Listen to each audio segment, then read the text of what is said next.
spoilers ahead.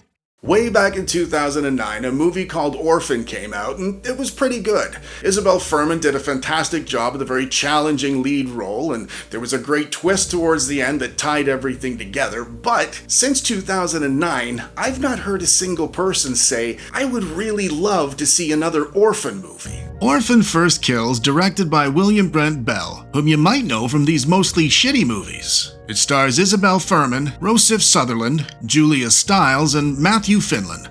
So in 2020, when I heard a movie called Esther was in development, I thought, okay. And then I found out it was an origin story, and I got that old familiar feeling way down in my tummy that a bunch of people wanted to take more of my money in exchange for something potentially terrible. Let's find out if Orphan First Kill is terrible or not.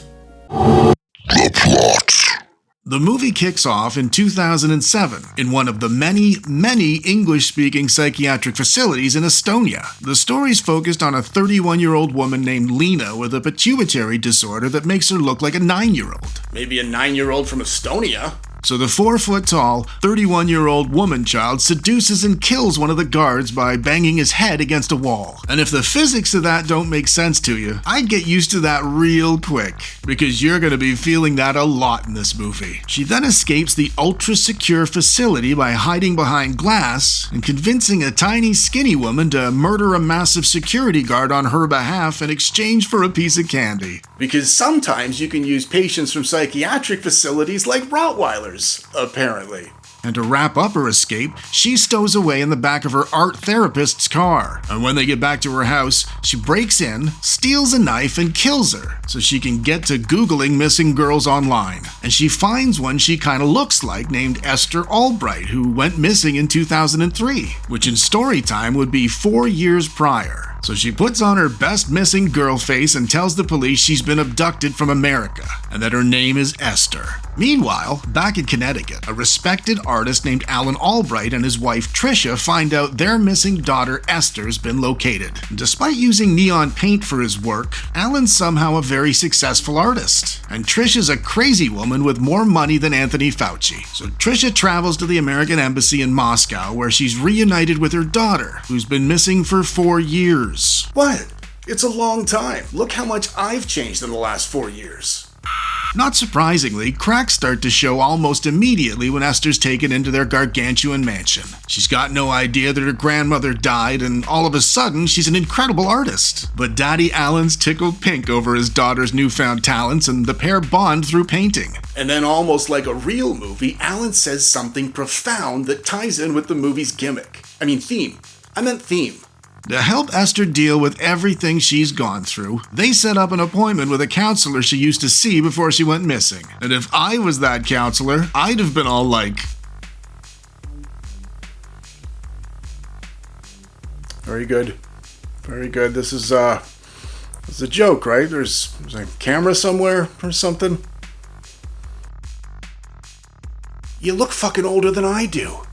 One night, while Tricia and Alan are out at a charity gig, the very sophisticated police officer who dealt with Esther's missing person case shows up at the house and steals a record from Esther's room so he can fingerprint it. He takes it back to his sophisticated house and analyzes her fingerprints at home, as you do when you're that sophisticated. But this inspector's far less sophisticated when it comes to common sense and self-preservation, as he'd no idea he was followed back to his house, and that Esther's standing right behind him. Knowing she's busted, she attacks the full-grown veteran police officer with a knife, and he defends himself by sitting totally still, making ridiculous faces. And then Tricia arrives after following Esther, because why not just use the same situation twice in a row?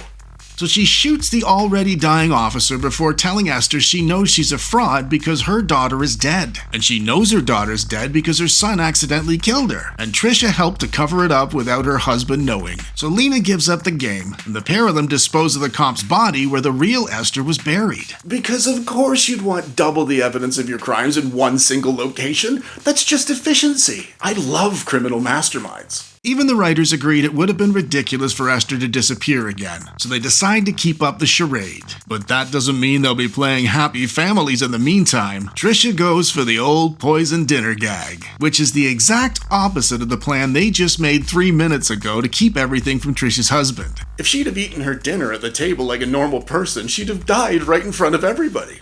Right?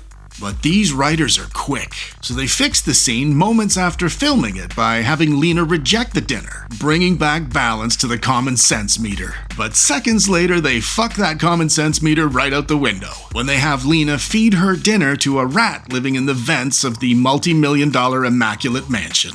Not a cat, not the family dog, not even a bird landing on her fucking windowsill. A big, fat rat living inside a show home quality house from Better Homes and Gardens. Never one to be outdone, Lena makes Trisha a smoothie with the rat's body in it, which would have also given everything away had Trisha drank it in front of everybody. But she didn't. Because why not use the same situation twice in a row?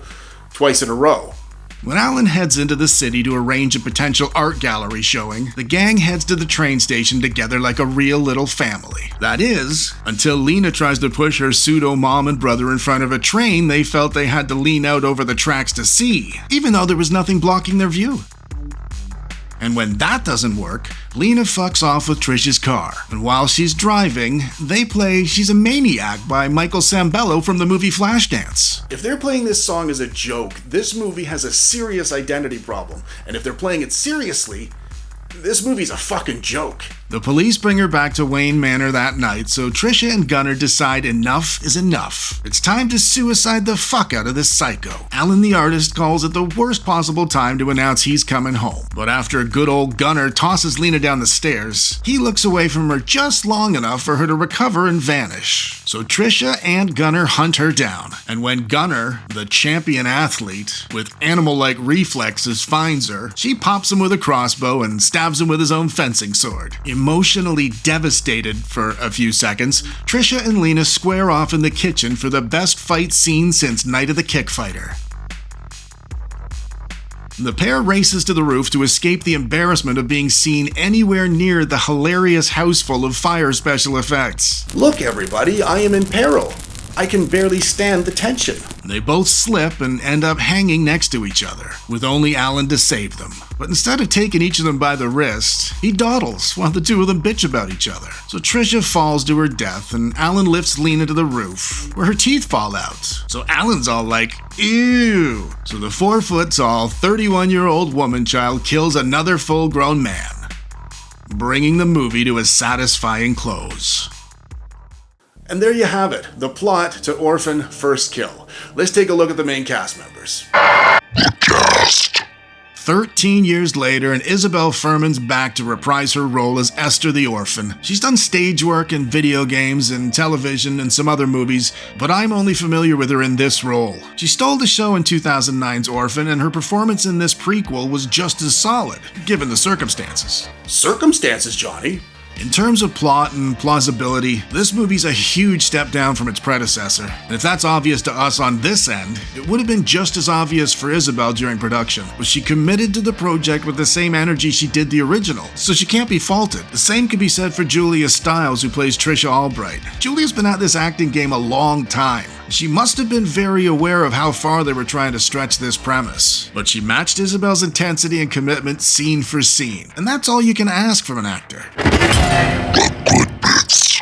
As I've just mentioned, the stars of this movie gave it their all, and without their efforts, Orphan First Kill would have burned to the ground at the start of Act 2. Assuming we agree, for now at least, that doing a prequel to the original Orphan was a good idea, the first hurdle's the obvious one. Do you use Isabelle again, or do you start fresh with a new face? For obvious reasons, this must have been a really tough call, but when they made their decision, you have to give them credit for doing whatever they could to make it work. On a shoestring budget, they utilized child stunt double angles and forced perspectives. People stood on boxes, other people stood in holes. You get the idea. As a lifelong fan of movies and having done some extras work for film and television myself, I know firsthand movies are complex, challenging things to produce. There's loads of people involved and lots of moving parts to coordinate. If you think about the work involved with making a simple movie, keeping Isabel on must have added to the workload considerably. And finally, for the good bits, this prequel's much campier than the original. At times, it almost seems like it's laughing at itself, which is not only a good thing, but a necessity with a plot that's this exaggerated.